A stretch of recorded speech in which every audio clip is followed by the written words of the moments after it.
এটা পলি মাটি হচ্ছে, যে মাটির উপরে প্রথম একটা রং যেটা হয়। তো এখন দাদা পলি মাটি করতে চালু করে দিয়েছে, মোটামুটি কমপ্লিট হয়ে গেছে।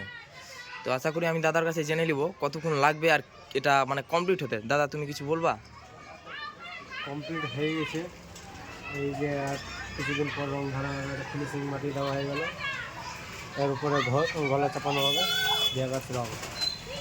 তো দাদা বলছে এটাতে আরেকবার ঘোলা মাটি মারবে, মেরে তারপরে এটাকে চিকন করবে। তো আজকে যাই হোক, আজকে রৌদ্র উঠেনি, কিন্তু এটা আজকে শুকাবে না ঠিকঠাক। আজকে পুরো কুয়াশাই হয়ে আছে, দিনটা ঠান্ডা ঠান্ডাই আছে। এখন অনেকগুলোই বাকি আছে পলিমাটি হতে, কিছুটা পলিমাটি হয়নি এখন, মোটামুটি অনেকগুলোই আছে। তো এদিকে দেখিয়ে দিচ্ছি তোমাদেরকে। আর বেশিরভাগটা এখন অর্ডারের নাই। আর যেটা বলছিলাম আমরা, যেটা মিনিমাম 4 থেকে 5 হাজার টাকা হবে, এটা অলরেডি বিক্রি হয়ে গেছে, বায়নাও দেওয়া হয়ে গেছে। তো এখানে দাদা ব্রাশ মারছে, মানে ব্রাশ মারতে গেলে এটা চিকন হয়ে যাবে, কিন্তু আস্তে আস্তে দাদা কাজগুলো ক্লিয়ার করছে।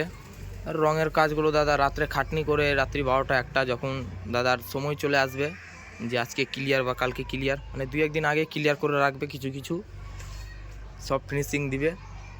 তো আমি তোমাদের সঙ্গে আবার পরের ভিডিওতে দেখা হবে।